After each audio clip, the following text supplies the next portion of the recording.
El aroma del mole poblano, la receta secreta de mi difunta Elena, llenaba cada rincón de la casa. Llevaba toda la mañana cocinando, moviendo la cuchara de madera sobre la cazuela de barro, con la misma devoción con la que un monje reza sus maitines. Hoy cumplía 70 años, una cifra que se sentía tan pesada como las vigas de acero que solía supervisar en mis días de ingeniero. No esperaba una gran fiesta, solo la presencia de mis hijos, Ricardo y Daniela. La mesa estaba puesta para 3, con los manteles que Elena bordó a mano, y una pequeña vela en el centro, esperando ser encendida. Miraba el reloj de la pared, cuyas manecillas parecían moverse con una lentitud tortuosa. Cada tic-tac era un eco en el silencio de la casa, un recordatorio de mi solitaria espera y de la esperanza que se negaba a morir en mi pecho. Cuando finalmente llegaron, con casi 2 horas de retraso, la calidez que sentí al verlos fue como un sol repentino en un día nublado. Ricardo, con su traje caro que olía a loción importada, y Daniela con un vestido que seguramente costó más que mi pensión de un mes, llenaron el umbral de la puerta. Mientras los veía entrar, esa emoción pura me hizo pensar en cuánta gente, desde tantos lugares distintos, siente lo mismo al ver a sus hijos. Si tú que me escuchas sientes esa conexión, déjame un saludo en los comentarios y dime desde dónde compartes mi historia. Suscríbete para acompañarme en este viaje y hacer que esta comunidad crezca. Les di un abrazo que sentí torpe y unilateral. Sus cuerpos estaban rígidos, ansiosos por terminar con el trámite de felicitar al viejo. Nos sentamos a la mesa y apenas probaron el mole. Hablaban de sus planes, de un viaje a Europa, de un nuevo coche. Sus palabras eran rápidas, huecas, llenas de un mundo al que yo ya no pertenecía. Entonces llegó el momento del regalo. Ricardo sacó su cartera con un gesto teatral, y Daniela soltó una risita. «Feliz cumpleaños, papá», dijo Ricardo, extendiéndome un billete arrugado de 1905 euros. «Para que te tomes un cafecito a nuestra salud». Su risa resonó en el comedor, un sonido agudo y cruel que chocó contra los retratos de nuestra familia en las paredes. Forcé una sonrisa, sentí un nudo amargo formarse en mi garganta, mientras mis dedos, manchados de tierra por cuidar el jardín, tomaban aquel papel insignificante que representaba el valor que le daban a mi existencia. La visita fue un suspiro. Se levantaron antes del postre, alegando una cena importante en Polanco. Un compromiso ineludible. «Te llamamos mañana, papá», dijo Daniela, dándome un beso al aire sin siquiera rozar mi mejilla. Los acompañé hasta la puerta, viendo cómo se subían a su lujoso automóvil sin mirar atrás. El rugido del motor se desvaneció, dejándome sumergido en un silencio aplastante. La casa, que momentos antes se sentía llena por su simple presencia, ahora parecía una catedral vacía y fría. Me quedé parado en el umbral, con la puerta abierta, sosteniendo en mi mano temblorosa la prueba de su condescendencia, un billete de 5 euros que pesaba más que una losa de concreto. Fue entonces cuando lo escuché, un sonido metálico y distante saliendo del bolsillo de mi pantalón. Era mi celular. La llamada de Daniela no se había cortado. Mi corazón dio un vuelco. Estaba a punto de colgar, pensando que era un error, cuando su voz llegó a mí, nítida y cruel, despojada de cualquier falsa dulzura. No estaba hablando conmigo, sino con Ricardo, a través del sistema de manos libres de su auto. Me quedé petrificado, con la mano suspendida en el aire, convertido en un espía involuntario de mi propia sentencia. El mundo pareció detenerse, el zumbido de una mosca cerca de la ventana se convirtió en un estruendo en mis oídos, mientras la realidad se preparaba para desgarrarse frente a mí. ¿Viste su cara? Escuché la voz de Daniela, una navaja afilada por el desprecio. «Pobre viejo, casi llora por los 5 euros». La risa de Ricardo se unió a la de ella, una armonía grotesca que me Heló la sangre. Ni se dio cuenta de que solo fuimos para que no sospeche nada. Solo necesitamos que firme los papeles de la casa y listo. Mi respiración se atoró en mi pecho.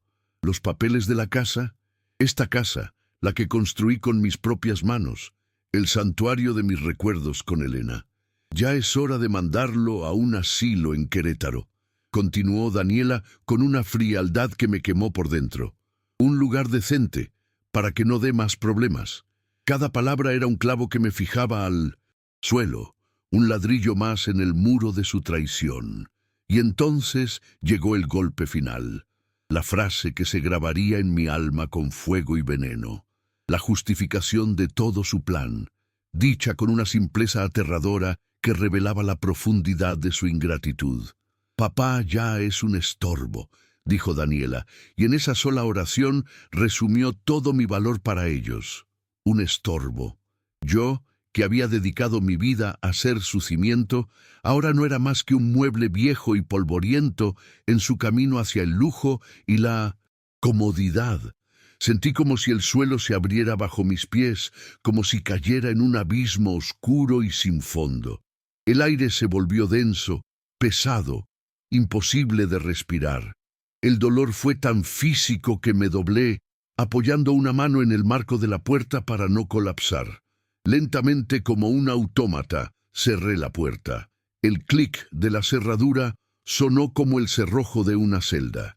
Caminé hacia el centro de la sala, mis piernas temblando sin control. Abrí mi mano y miré el billete arrugado. 5 euros. Sin precio de mi amor, el pago por una vida de sacrificios. Las voces de mis hijos seguían rebotando en mi cabeza, mezclándose con los recuerdos de sus risas infantiles en este mismo espacio.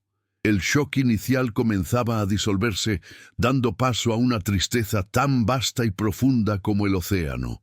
Una lágrima solitaria, caliente y pesada, rodó por mi mejilla y cayó sobre el rostro anónimo impreso en el billete, sellando el comienzo de mi nueva y dolorosa realidad. Con pasos que se sentían de plomo, me dirigí a mi pequeño estudio, el único lugar de la casa que seguía oliendo a mis planos y a mis lápices de dibujo. El billete de 5 euros seguía en mi mano, una brasa ardiente de humillación. Mis ojos se posaron en mi escritorio de roble, no en los proyectos de ingeniería que una vez me dieron tanto orgullo, sino en un marco modesto que contenía 2 recibos de pago. Estaban amarillentos por el tiempo, con el logotipo del Tecnológico de Monterrey casi borrado. Eran las colegiaturas de Ricardo y Daniela, la prueba tangible del inicio de mis mayores sacrificios. Los enmarqué el día de su graduación, creyendo tontamente que representaban el triunfo de nuestra familia, el cumplimiento de un sueño.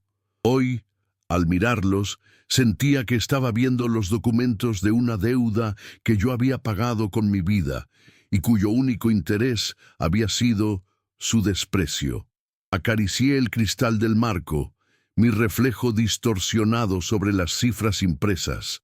Recordé las noches interminables después de mi jornada de 8 horas como ingeniero de obra, cuando me quitaba el casco y me ponía un overol para trabajar en una constructora más pequeña, supervisando proyectos menores hasta la madrugada. El olor a cemento fresco y a sudor se impregnaba en mi piel, y mis manos, que alguna vez fueron precisas para el dibujo técnico, se volvieron ásperas y callosas. Llegaba a casa cuando Elena ya dormía y salía antes de que despertara. Lo hice durante años, convencido de que cada ladrillo que pegaba, cada viga que revisaba, era un escalón más para que mis hijos alcanzaran un mundo que yo solo podía soñar, un mundo de oficinas lujosas y futuros brillantes. Mi sueño no era construir puentes de concreto, sino construir un puente para ellos hacia una vida sin las dificultades que yo conocí.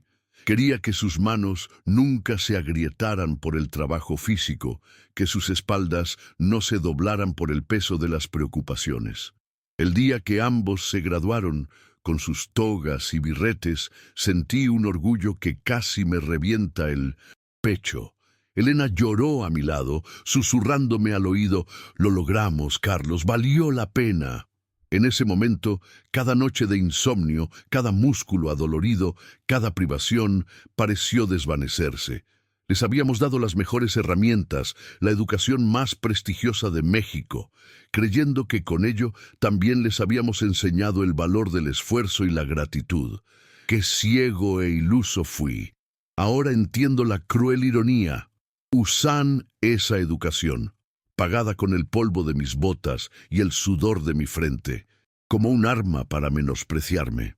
Hablan en términos que asumen que no entiendo, discuten de finanzas y mercados con una arrogancia que da por sentada mi ignorancia. Se avergüenzan de mi sencillez, de mi casa que no está en Polanco, de mi ropa que no es de marca. La misma inteligencia que yo financié es la que ahora utilizan para calcular el costo de un asilo y el precio de venta de mi hogar. Les di alas para volar, y ahora las usan para sobrevolarme con desdén, mirándome desde una altura que los hace incapaces de ver el suelo firme que construí para ellos. Mientras pagaba sus colegiaturas, Elena y yo pospusimos nuestros propios sueños. Teníamos un frasco de vidrio donde guardábamos monedas y billetes para nuestro gran viaje a España, para caminar por las calles de Granada que nuestros abuelos tanto describían. Cada vez que el frasco se llenaba, surgía un gasto inesperado para los niños. Un campamento de verano, un coche de segunda mano para la universidad, un curso de idiomas en el centro extranjero. Y el frasco se vaciaba una y otra vez. «Ya habrá tiempo para nosotros, viejo», me decía Elena con una sonrisa resignada. Pero el tiempo se le acabó a ella, y yo me quedé con un frasco vacío y el fantasma de un viaje que nunca fue, un sacrificio más en el altar de su futuro. Y aún así me llaman un estorbo. Fui un estorbo cuando me llamaron a las 3 de la mañana desde Cancún, con la voz temblorosa porque habían gastado todo el dinero y no tenían cómo pagar el hotel. Fui un estorbo cuando transferí sin hacer preguntas los ahorros que nos quedaban para cubrir sus deudas, para que no pasaran una vergüenza. En esos momentos yo era papá, su salvador, su red de seguridad incondicional. Parece que mi utilidad tenía una fecha de caducidad, y esta expiró en el momento en que mis recursos dejaron de ser suficientes para mantener el ritmo insaciable de su codicia y su ambición desmedida por las apariencias. Abrí el cajón inferior de mi escritorio, el que siempre rechina. Dentro, en una vieja carpeta de cartón, guardaba una pila de estados de cuenta de sus tarjetas de crédito de hace unos años. Los saqué. El papel se sentía frágil, casi a punto de deshacerse, como mi paciencia. Eran de la época en que decidieron hacer un viaje de autodescubrimiento por Asia después de la universidad. Un viaje que yo no pude permitirme ni en mis sueños más salvajes, y que ellos financiaron con un crédito que no tenían intención ni capacidad de pagar. Los nombres de las tiendas en los recibos eran un insulto a mi vida de trabajo. Marcas de lujo, hoteles de 5 estrellas, restaurantes con estrellas Michelin, un monumento de papel a su irresponsabilidad. Recuerdo la llamada como si fuera ayer. Fue Daniela, llorando, diciendo que el banco los amenazaba con acciones legales, que sus nombres quedarían manchados para siempre. Ricardo tomó el teléfono. Su voz no era de arrepentimiento, sino de exigencia. «Papá, tienes que ayudarnos. Es solo dinero. Tú tienes la casa. Pedir un préstamo». No lo vi como una petición, sino como una orden. Asumieron que mi patrimonio era una extensión del suyo, un fondo de emergencia sin fondo para sus errores. No vieron al padre preocupado, vieron una solución financiera, un cajero automático con un lazo sentimental que podían explotar a su antojo. Y lo hice. Fui al banco al día siguiente. Usé una parte considerable del dinero que había guardado celosamente para mi vejez, el dinero que le prometí a Elena que usaría para vivir tranquilo, sin preocupaciones. Liquidé sus deudas de un solo golpe. Cuando les di la noticia, su alivio fue instantáneo, pero también efímero. Me prometieron que cambiarían, que habían aprendido la lección. Me abrazaron con una fuerza que, ahora lo sé, no era de gratitud, sino el apretón de quien se aferra a un salvavidas. Esas promesas se las llevó el viento, tan rápido como el dinero que gastaron en su siguiente capricho. Mi mirada se desvió del escritorio y se posó en la vieja poltrona de 1900 orejas que estaba en la esquina. Era el trono de Elena. El terciopelo verde está gastado en los reposabrazos, y si me acerco, todavía puedo percibir un leve rastro de su perfume, una mezcla de jazmín y amor incondicional. En esa poltrona nos sentábamos a hablar durante horas sobre el futuro de nuestros hijos.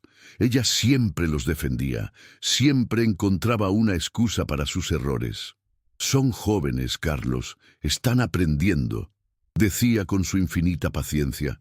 Me pregunto qué diría ahora si pudiera escuchar las palabras que salieron de sus bocas. Me duele el alma al pensar que su corazón, tan puro y lleno de amor, se rompería en 1000 pedazos. Imagino a Elena sentada ahí, con su tejido en el regazo, mirándome con esos ojos sabios y gentiles. ¿Qué me diría? Quizás me regañaría por haber sido tan blando, o tal vez lloraría conmigo, compartiendo mi dolor. Su ausencia nunca había sido tan palpable, tan cortante. Ella era el pegamento que nos unía, la brújula moral de esta familia. Ricardo y Daniela se habían convertido en barcos a la deriva en un mar de egoísmo. Y yo, en un faro viejo y apagado, cuya luz ya no les servía para encontrar el camino a casa. Su presencia en esta casa es lo único que me ha mantenido cuerdo. Pero hoy, ni siquiera su recuerdo es consuelo suficiente. Me levanté y me acerqué a la pared donde cuelga nuestra foto de bodas. Elena, con su vestido blanco y una sonrisa que podía iluminar la ciudad entera. Yo, a su lado, un joven ingeniero lleno de planes y promesas. Le hice una promesa silenciosa ese día, que construiría un mundo para ella, para nuestros futuros hijos, un mundo seguro y lleno de amor. Mirando su rostro sonriente, sentí que le había fallado. Le fallé al no ver en qué se estaban convirtiendo nuestros hijos. Le fallé al permitir que su legado de amor y sacrificio fuera manchado de esta manera tan vil. Perdóname, mi amor, susurré al retrato. Perdóname por no haber visto a los monstruos que criamos. La casa, que siempre fue mi santuario, ahora se sentía como una tumba llena de fantasmas, de lo que pudo ser y no fue. Cada objeto, cada rincón, contaba una historia de amor y sacrificio que mis hijos habían decidido borrar. Era como si caminara por las ruinas de mi propia vida. Un museo de esfuerzos inútiles y esperanzas rotas. El peso de 70 años de vida, de trabajo, de amor, se me vino encima con la fuerza de un derrumbe. Ya no eran solo las palabras de mis hijos, era la abrumadora constatación de que la obra más de mi vida, mi familia, había resultado en un fracaso estructural. En esa habitación, rodeado por los testigos mudos de mi devoción, el dolor comenzó a transformarse. Era una transmutación lenta, química, que ocurría en lo más profundo de mis entrañas. La tristeza no desapareció, pero empezó a solidificarse, a convertirse en algo más duro, más frío. Era como ver el acero líquido enfriarse y tomar forma. El hombre que había llorado en la puerta, el padre con el corazón roto, estaba siendo reemplazado por alguien más, alguien forjado en el fuego de la traición y templado en el hielo de la decepción. La imagen de sus risas, su desprecio, la forma en que me entregaron el billete de 5 euros, como si yo fuera un mendigo, se repetía en mi mente una y otra vez. Ya no me causaba solo tristeza. Ahora encendía una llama pequeña y tenaz en mi interior. Una llama que no era de odio, sino de una claridad absoluta y helada. Comprendí que el amor y la devoción no significan nada cuando se entregan a quienes solo entienden el lenguaje del dinero y el egoísmo. Mi amor no había sido un cimiento para ellos, sino un recurso que habían agotado hasta la última gota. Sostuve el billete de 5 euros frente a la foto de Elena. Este pedazo de papel arrugado contra su sonrisa eterna. En ese contraste brutal encontré una nueva resolución. No por venganza, no por odio, sino por respeto. Respeto por Elena, por sus sacrificios. Respeto por los años que pasé trabajando hasta el agotamiento. Respeto por el hombre que fui. El hombre que creyó en el honor y la familia. Ellos habían confundido mi bondad con debilidad, mi silencio con estupidez. Estaban a punto de descubrir el verdadero valor de la ingeniería que me enseñó a construir sobre bases sólidas. Y finalmente, mi mirada volvió a los recibos enmarcados del Tecnológico de Monterrey. La mejor inversión de mi vida, les había dicho a todos mis amigos. Pero toda inversión espera un retorno. Y el retorno que había recibido era una patada en el alma y un plan para desecharme como basura. Muy bien. Si las lecciones de economía y negocios eran lo único que respetaban, entonces estaba decidido a darles una última lección. Una clase magistral sobre activos, pasivos y el alto costo de subestimar a su padre. La tristeza había regado la semilla de la acción, y lo que estaba a punto de crecer sería algo que nunca olvidarían. Esa noche no dormí. Me senté en la poltrona de Elena hasta que los primeros rayos del sol se filtraron por la ventana, tiñendo la sala de un gris melancólico. El dolor de la noche anterior se había asentado en mis huesos, pero ya no era una pena paralizante. Se había transformado en un peso frío y sólido en el fondo de mi estómago. Con la primera luz del alba me levanté. Caminé por la casa, pero ya no la veía con la nostalgia de un hogar, sino con la mirada crítica de un ingeniero evaluando una estructura. Vi las grietas finas en la pared, el desgaste del piso de madera, la solidez de los cimientos que yo mismo diseñé. Esta casa no era un nido de amor para ellos, era un activo a liquidar. Y yo, su guardián, era simplemente un obstáculo en su balance general. Me detuve frente al espejo de cuerpo completo que está al final del pasillo, el que Elena compró en un mercado de antigüedades en Tlaquepaque. Por un instante, vi lo que ellos ven. Un hombre de 70 años, con los hombros ligeramente encorvados por el tiempo, la piel surcada de arrugas como un mapa de una vida larga y laboriosa. Vi el cabello completamente blanco, las manos con las manchas de la edad. Pude por un segundo entender su perspectiva. Era la imagen de un hombre que pertenece al pasado, una reliquia en un mundo que avanza a una velocidad vertiginosa. Era la cáscara de un hombre que había gastado toda su energía en otros, un recipiente que ellos consideraban vacío, un estorbo que ya no encajaba en sus vidas brillantes y aceleradas. Pero entonces miré más de cerca, ignoré las arrugas y me concentré en mis propios ojos. Y allí, en el fondo de mis pupilas, no vi a un anciano frágil. Vi el brillo de la misma inteligencia que diseñó presas y carreteras. Vi la tenacidad del hombre que trabajó 16 horas al día sin quejarse. Vi la chispa del joven que enamoró a Elena con promesas que sí cumplió.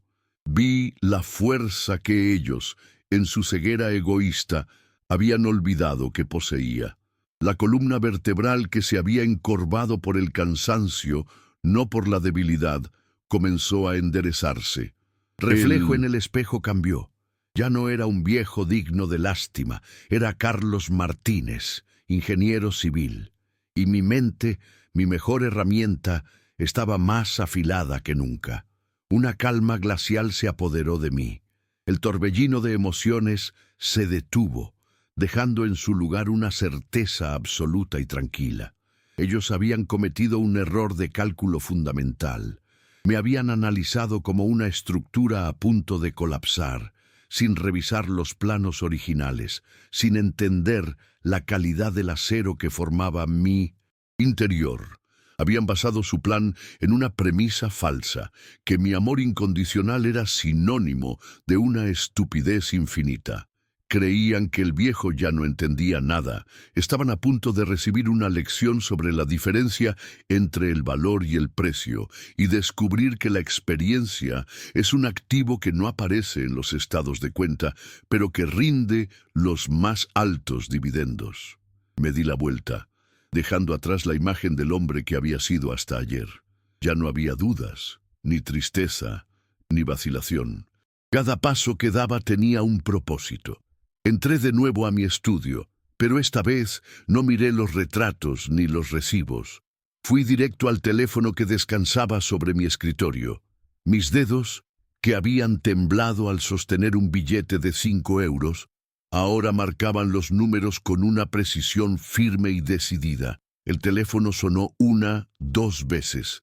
Del otro lado de la línea, en la Ciudad de México, una voz familiar contestó. Era mi viejo amigo, el gerente del banco que había manejado mis inversiones por más de 30 años. Ernesto, habla Carlos, dije, y mi voz sonó más fuerte y clara de lo que la había escuchado en años. Tengo unas instrucciones para ti. Es hora de activar todo. Al otro lado de la línea, la voz de Ernesto sonó primero sorprendida y luego genuinamente preocupada. Carlos, qué gusto escucharte, amigo. ¿Todo bien por Guadalajara? Sonabas muy serio. Le corté antes de que pudiera seguir. Todo está como debe estar, Ernesto. Te llamo como cliente, no como amigo. Necesito que ejecutes mis instrucciones al pie de la letra y con la máxima discreción y celeridad. Hubo un silencio. Pude imaginarlo al otro lado, en su oficina de Paseo de la Reforma, reclinándose en su silla de cuero, cambiando su semblante de amigo por el de banquero. Por supuesto, Carlos, dime qué necesitas. Tienes mi total atención. Mi voz no flaqueó. Le expliqué que quería consolidar todos mis activos y, lo más importante, activar el fondo de inversión Fénix, el nombre en clave que le habíamos dado hacía décadas. El Fondo Fénix era mi mayor secreto, un plan de contingencia que empecé a construir casi 40 años atrás. Nació de los ingresos de proyectos de consultoría que hacía por mi cuenta, fines de semana y noches que mis hijos creían que pasaba descansando. Mientras ellos gastaban en lujos, yo invertía en silencio. Era el dinero de los puentes que diseñé para otros estados, las revisiones estructurales para empresas internacionales, el conocimiento que mis hijos despreciaban. Elena era la única que lo sabía. Lo llamábamos nuestro colchón para tormentas. Era nuestro verdadero legado, una fortaleza financiera construida con disciplina, paciencia y visión a largo plazo, conceptos que para Ricardo y Daniela eran tan ajenos como la física cuántica. Era la prueba de que el ingeniero en mí nunca dejó de construir. Quiero que liquides una porción de las acciones de crecimiento y los bonos del tesoro, le instruía a Ernesto, leyendo de una libreta donde había pasado la madrugada trazando mi estrategia. Mueve el capital a una cuenta de acceso inmediato. Quiero máxima liquidez en menos de una semana. Ernesto apenas pudo contener su asombro. ¿Toda esa cantidad, Carlos? ¿Estás seguro? Su pregunta no era de duda, sino de confirmación ante una orden de semejante magnitud. Cada centavo, Ernesto. Y hay algo más. Quiero que emitas para mí el Centurion Card, el de metal negro. Sé que cumplo con los requisitos. Necesito que me lo entregues personalmente, no por mensajería. Un representante de tu nivel debe traerlo a mi casa en Guadalajara. Comprendió de inmediato. Aquello no era una transacción, era una declaración.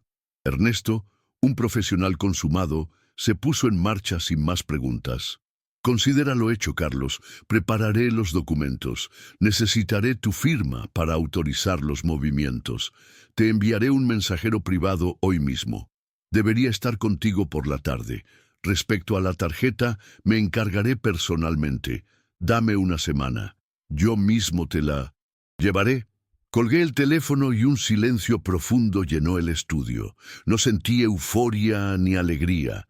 Sentí la fría satisfacción de un mecanismo perfectamente diseñado y puesto en marcha. El primer engranaje de una máquina compleja acababa de girar, y su movimiento era, a partir de ese momento, imparable. Mis hijos habían iniciado una guerra financiera sin saber que yo poseía un arsenal que ellos ni siquiera podían imaginar. El resto del día transcurrió en una extraña calma. Me dediqué a mis rutinas de siempre para no levantar sospechas si alguno de ellos decidía llamar. Podé las rosas del jardín, sentí la tierra húmeda entre mis dedos, el sol tibio en mi nuca. Preparé una comida sencilla. Leí el periódico. Para cualquier observador externo, yo era simplemente un jubilado, pasando un día tranquilo, pero por dentro, mi mente funcionaba como una sala de operaciones. Repasaba cada paso, cada contingencia, cada posible reacción de mis hijos. Estaba jugando una partida de ajedrez en mi cabeza, y por primera vez en mucho tiempo me sentía completamente en control del tablero. Estaba oculto a plena vista, interpretando el papel del viejo inofensivo que ellos habían creado para mí. Por la tarde, tal como Ernesto prometió, llegó un hombre con un portafolio de cuero. No dijo una palabra, simplemente me entregó una carpeta gruesa y una pluma. Me senté en mi escritorio y leí cada cláusula, cada cifra, con la misma atención que le dedicaba a los planos de un rascacielos. Eran autorizaciones de venta, transferencias, aperturas de nuevas cuentas. Mi firma, que en los últimos años solo había servido para firmar cheques de supermercado, ahora movilizaba una fortuna. Con cada rúbrica sentía que estaba desmantelando el mundo que mis hijos daban por sentado, ladrillo por ladrillo. Firmé la última hoja, le devolví la carpeta al mensajero y lo vi partir. El acto estaba hecho. Al día siguiente, tomé mi viejo coche y conduje hasta el centro de Guadalajara.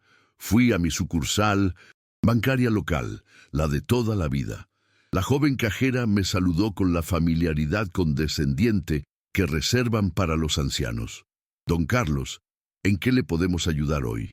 Le sonreí amablemente y le pedí ver al gerente. Me hicieron esperar, por supuesto. Mientras estaba sentado, observaba el ir y venir de la gente, la mayoría preocupada por asuntos cotidianos, por llegar a fin de mes. Yo estaba ahí para vaciar mis cuentas locales, para cortar los últimos lazos financieros con la vida que estaba a punto de demoler. Era un acto simbólico, pero necesario. Quería empezar de cero, sin dejar ningún cabo suelto que ellos pudieran intentar jalar. El gerente, un hombre joven con un traje demasiado ajustado, me recibió en su oficina de cristal. ¿En qué puedo servirle, don Carlos?, preguntó, mirando su reloj. Le expliqué con calma que deseaba cerrar mis cuentas y transferir todos los fondos a una cuenta centralizada en la Ciudad de México. Su expresión cambió a una de leve fastidio. Eso es un proceso complicado, don Carlos. Tomará tiempo. Hay que llenar muchos formularios. Asentí y saqué de mi portafolio una carta sellada que Ernesto había incluido en el paquete del mensajero. Era una instrucción directa de la sede central. El gerente la leyó, luego la releyó. Palideció. Su tono cambió instantáneamente. Discúlpeme, señor Martínez. No estaba enterado. Por supuesto, procesaremos esto de inmediato. ¿Gusta un café? El dinero no era el único frente de batalla. La casa, su objetivo principal, debía ser asegurada. Siguiendo una recomendación de Ernesto, llamé a uno de los bufetes de abogados más prestigiosos de la ciudad. Me dieron cita para esa misma tarde. La abogada que me recibió, la licenciada Vega, era una mujer de unos 40 años, con una mirada tan afilada como su traje sastre. No había en ella rastro de sentimentalismo. Perfecto. Era justo lo que necesitaba. Le expuse los hechos de forma concisa, como si presentara un informe técnico. No hablé de traición ni de dolor. Hablé de activos, de propiedad, de vulnerabilidad legal y de la necesidad de proteger mi patrimonio de posibles reclamaciones futuras. La licenciada Vega escuchaba sin interrumpir, tomando notas en una libreta. Cuando terminé, me miró fijamente por un momento. «Señor Martínez», dijo, «su situación es clara y su objetivo legítimo. Lo que usted necesita es crear un fideicomiso en vida irrevocable. Pondremos todos sus bienes, incluyendo esta propiedad, dentro del fideicomiso. Usted será el único fideicomitente y beneficiario. Nadie podrá tocar sus activos, ni venderlos, ni reclamarlos sin su consentimiento explícito, ni siquiera después de...» No terminó la frase. No hacía falta. «Eso es exactamente lo que quiero», respondí. «Quiero un muro de acero legal alrededor de todo lo que es mío». Ella asintió. «Empezaremos a redactar los documentos de inmediato». Salí del bufete sintiendo una ligereza que no había experimentado en años. El ingeniero en mí se sentía satisfecho. Había analizado el problema, diseñado una solución y contratado a los mejores especialistas para ejecutar la construcción. Durante los días siguientes trabajé con la licenciada Vega y con el equipo de Ernesto. Hubo más llamadas, más documentos que firmar, más detalles que afinar.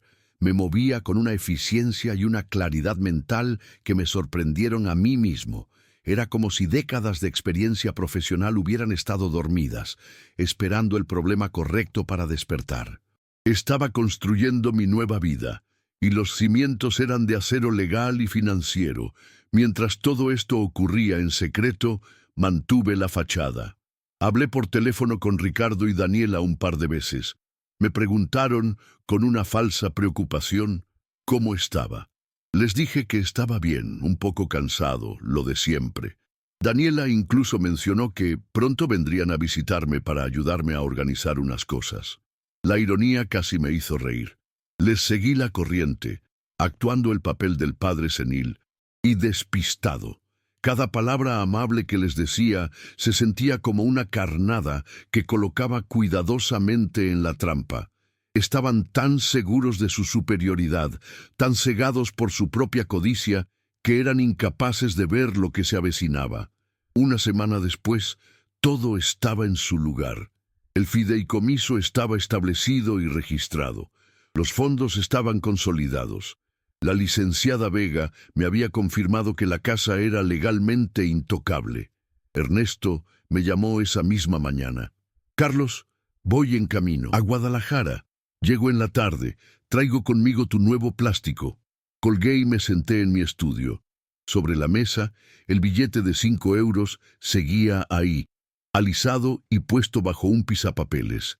Era un recordatorio constante, la fuente de energía de todo mi plan. No sentía nervios, solo una calma absoluta. Había calculado todas las variables. La tarde cayó lentamente sobre Guadalajara, pintando el cielo de tonos naranjas y morados. Escuché el sonido de un coche de lujo deteniéndose frente a mí. Casa. No eran mis hijos.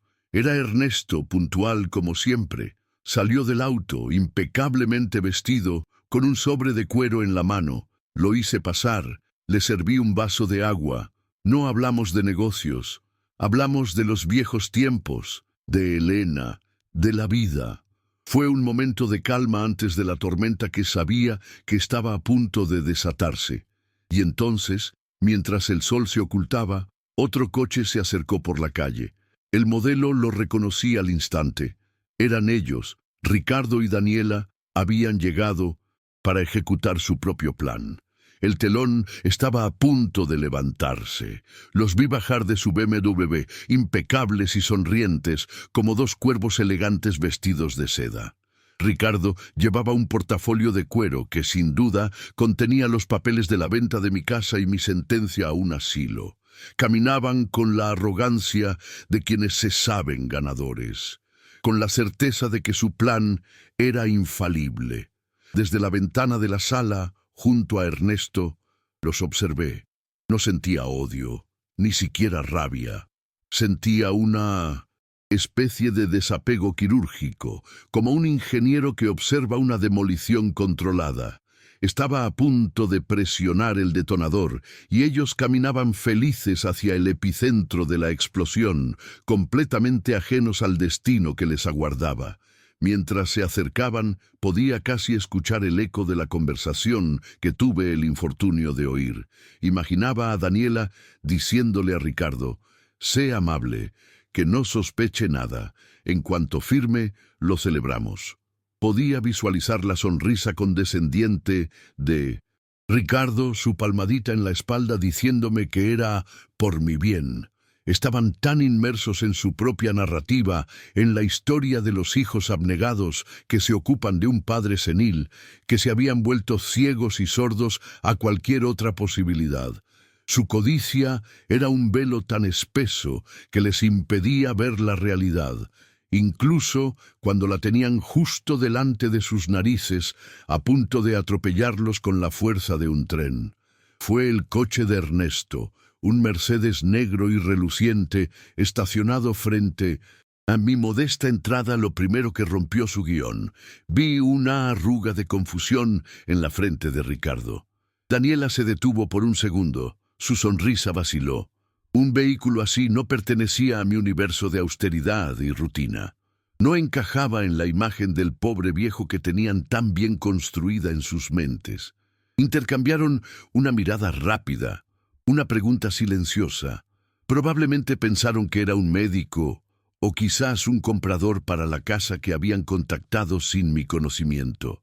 La idea de que pudiera ser alguien relacionado conmigo, con mis propios asuntos, estaba completamente fuera de su paradigma. Abrí la puerta principal justo cuando Ricardo levantaba la mano para tocar el timbre. Mi repentina aparición los sorprendió. Les ofrecí una sonrisa tranquila, serena, que no encajaba con el viejo decrépito que esperaban encontrar. Detrás de mí, la figura alta e imponente de Ernesto, con su traje perfectamente cortado, era un centinela silencioso. Las sonrisas de mis hijos se congelaron en sus rostros, transformándose en máscaras de desconcierto. «Papá», balbuceó Daniela, sus ojos moviéndose de mí a Ernesto y de vuelta a mí. «No te esperábamos, con compañía».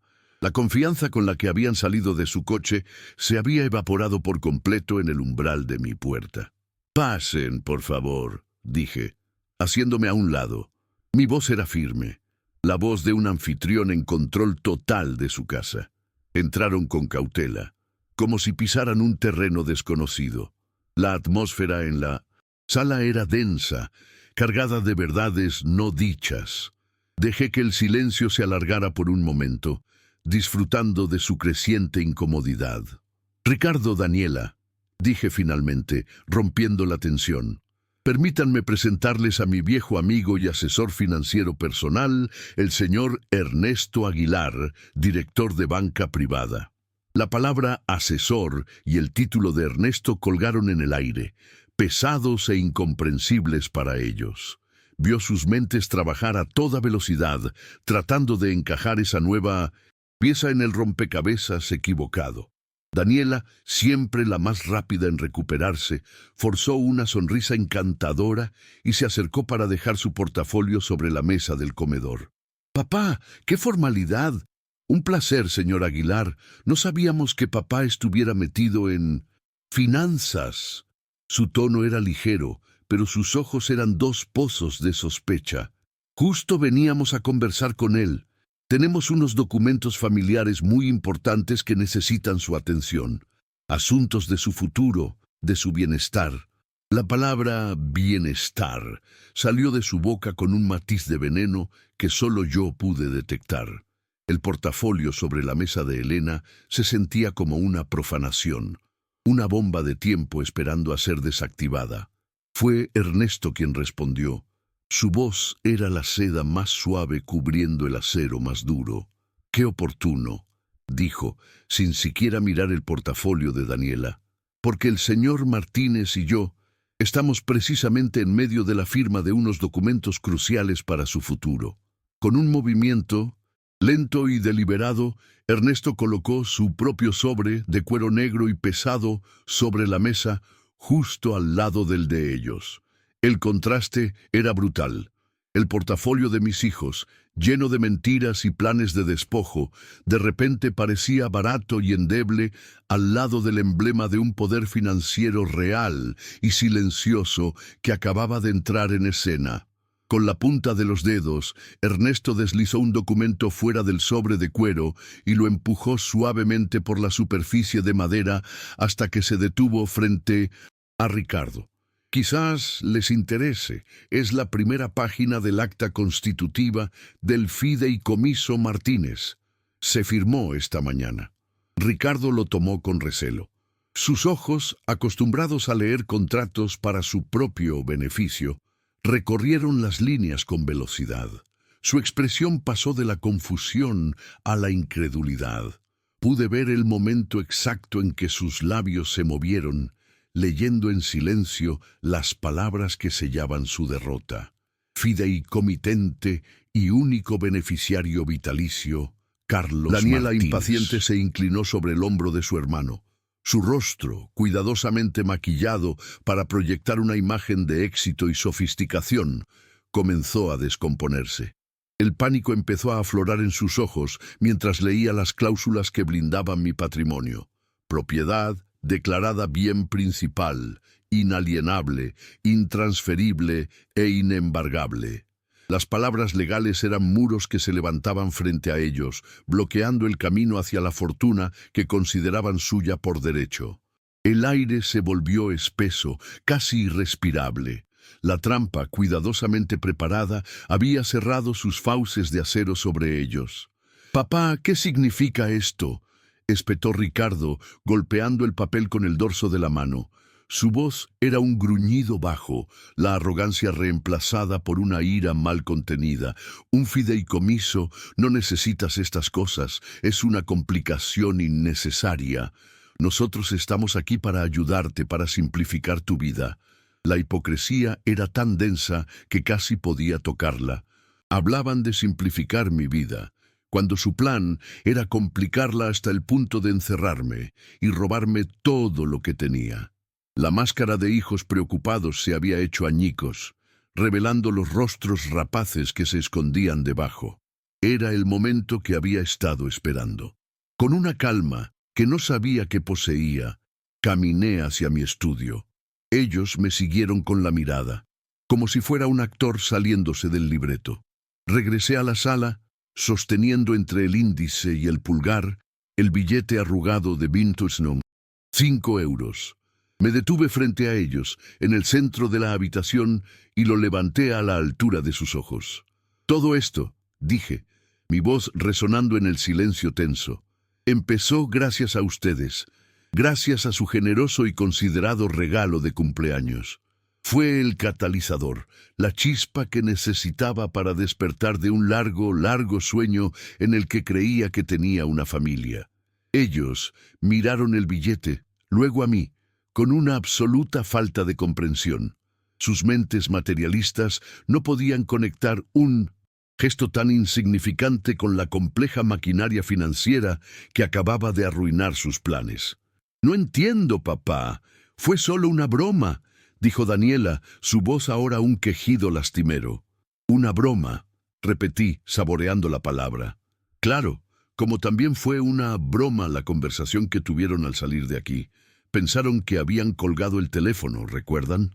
Vi el terror puro y absoluto inundar sus rostros. Fue como encender una luz en una habitación llena de cucarachas. La comprensión los golpeó con la fuerza de un impacto físico.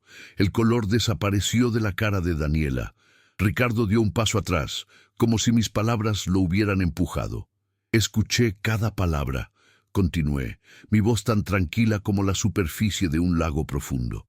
Escuché sus planes para el bienestar de su padre, el asilo en Querétaro para que no diera más problemas, la venta de esta casa, el hogar que construí para ustedes con mis propias manos. Escuché sus risas, su desprecio. Escuché cómo se felicitaban por su ingenio para manejar al viejo tonto que ya no entiende nada. Cada frase era una estocada precisa y mortal, dirigida directamente a sus conciencias culpables. Luego, clavé mi mirada en Daniela, la arquitecta de la frase que se había convertido en mi mantra. Pero de toda su elocuente conversación hubo una joya, una frase que lo resumió todo con una claridad brillante y terrible, la que me hizo entender mi verdadero lugar en sus vidas. Tú la dijiste, hija mía. Hice una pausa, permitiendo que el peso de mi siguiente declaración aplastara el poco aire que quedaba en la habitación. Dijiste, papá ya es un estorbo. Pronuncié las palabras lentamente, sin emoción, como un juez leyendo un veredicto que ya ha sido decidido hace mucho tiempo. El silencio que siguió fue ensordecedor. La frase quedó flotando entre nosotros, un espectro feo y innegable. Y después de mucho pensar, añadí, para su total asombro, llegué a la conclusión de que tenías toda la razón. Un estorbo es un obstáculo, algo que impide el progreso, y mi presencia, mis derechos sobre esta casa, mi propia existencia, era un obstáculo para sus magníficos planes de vida. Los vi mirarme, sus cerebros incapaces de procesar el giro. Así que hice lo que cualquier buen ingeniero haría ante un obstáculo, lo manejé.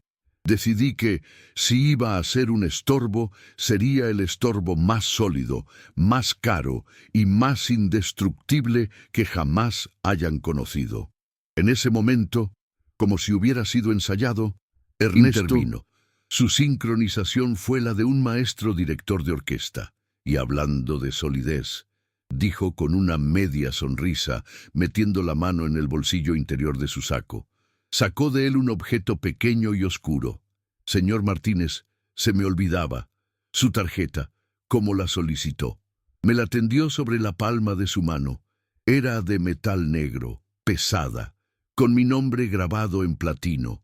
La tarjeta Centurion, el símbolo definitivo del poder financiero que ellos tanto anhelaban y que nunca supieron que yo poseía. Tomé la tarjeta. El frío metal se sentía bien en mi mano, un ancla de realidad en medio de la tormenta emocional de mis hijos. Ellos la miraban boquiabiertos, como si fuera un artefacto de otro planeta. La reconocieron. Por supuesto, era el pasaporte a un mundo de privilegios que ellos solo podían soñar con visitar. La disonancia cognitiva era evidente en sus rostros. ¿Cómo podía su padre, el viejo estorbo, el hombre del cafecito de 5 euros, tener en su mano la llave del reino que ellos creían merecer? El universo tal como lo conocían se estaba desmoronando a su alrededor. Fue Ricardo quien estalló primero, la incredulidad dando paso a una furia primitiva y visceral. ¿De dónde sacaste eso? Ese dinero es nuestro, es la herencia de mamá, es el patrimonio familiar, gritó, su rostro enrojecido por la rabia.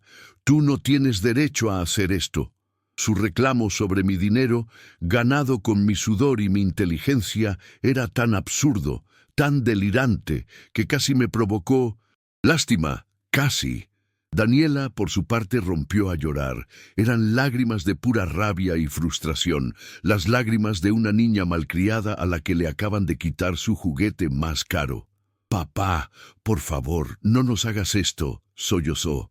Los miré, realmente los miré, quizás por primera vez en mucho tiempo, y no vi a mis hijos.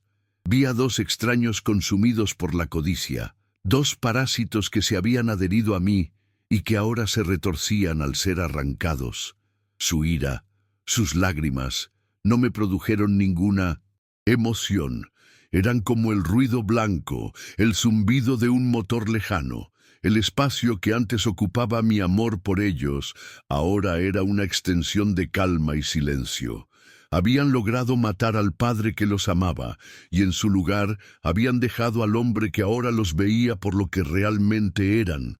Finalmente hablé por última vez. Mi voz era tranquila, la voz de un hombre que cierra un capítulo para siempre. Este dinero, dije, haciendo un gesto con la tarjeta negra, es el producto de una vida de trabajo que ustedes jamás respetaron. Es el fruto de la disciplina, el ahorro y la visión, palabras que no existen en su vocabulario. Y la familia, Ricardo, no es un patrimonio a repartir. Una familia de verdad no se desecha a sus mayores como si fueran un trasto viejo. Una familia no llama estorbo a su propio padre. Me volví hacia Ernesto, ignorándolos por completo. Ernesto, creo que tenemos más documentos que firmar. Les pido por favor que se retiren de mi casa. No hubo más gritos ni lágrimas.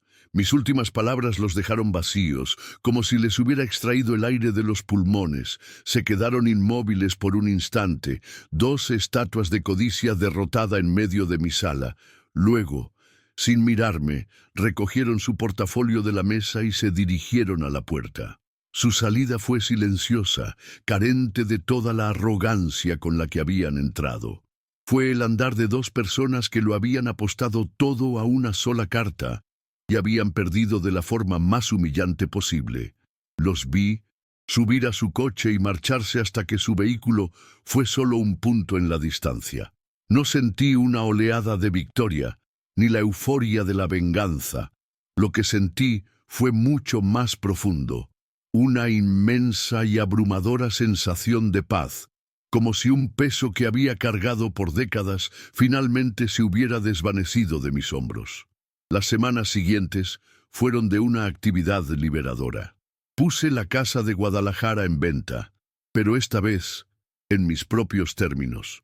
Un agente inmobiliario, recomendado por Ernesto, se encargó de todo. Mientras él mostraba la propiedad a familias jóvenes que ojalá la llenaran de un amor más genuino que el que mis hijos profesaron, yo me dediqué a empacar. No fue un proceso triste, al contrario, cada objeto que tocaba era una decisión.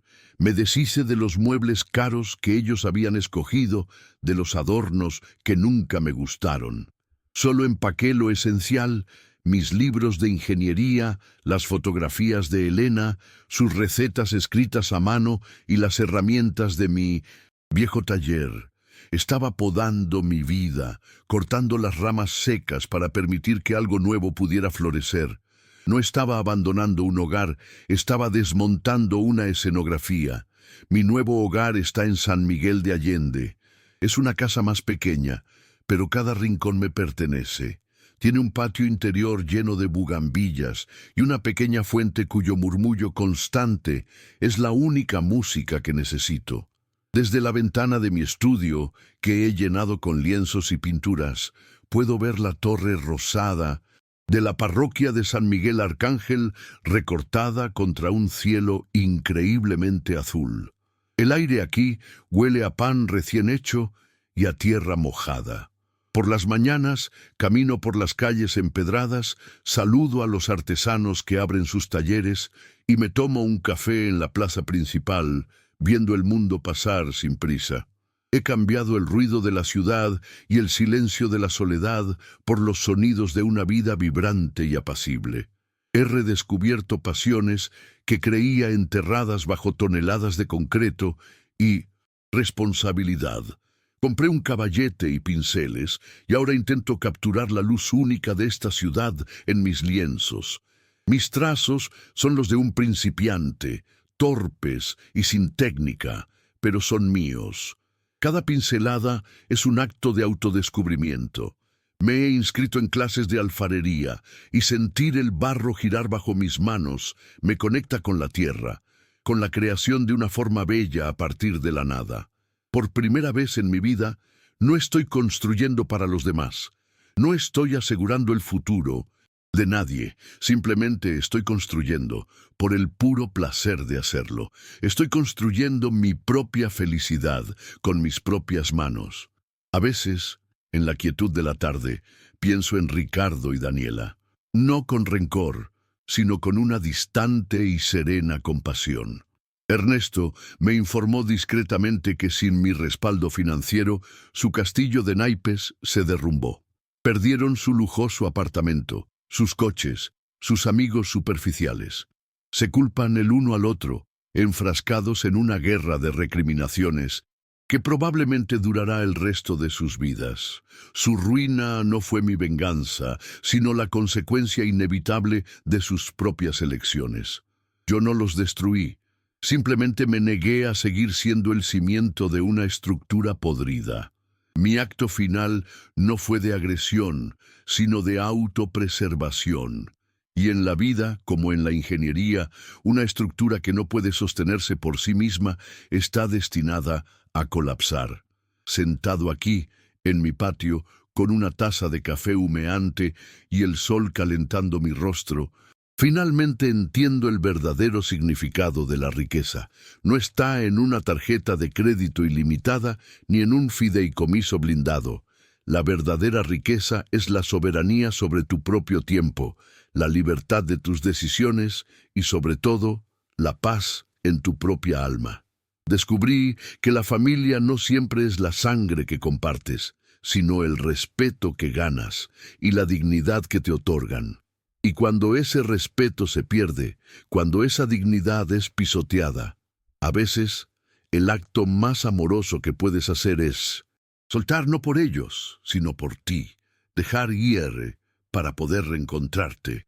El sol comienza a ponerse pintando las nubes de colores imposibles.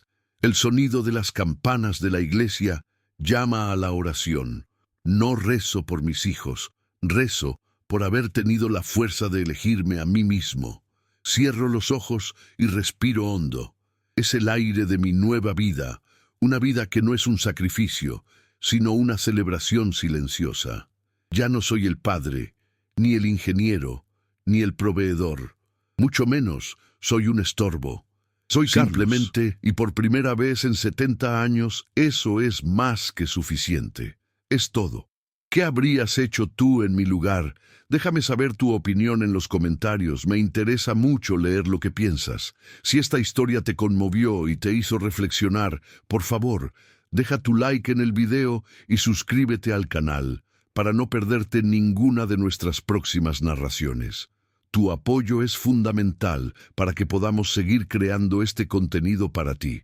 Y si quieres apoyar aún más nuestro trabajo, considera usar el botón de Super Gracias. Gracias por acompañarme hasta el final de esta historia. Nos vemos en el próximo video.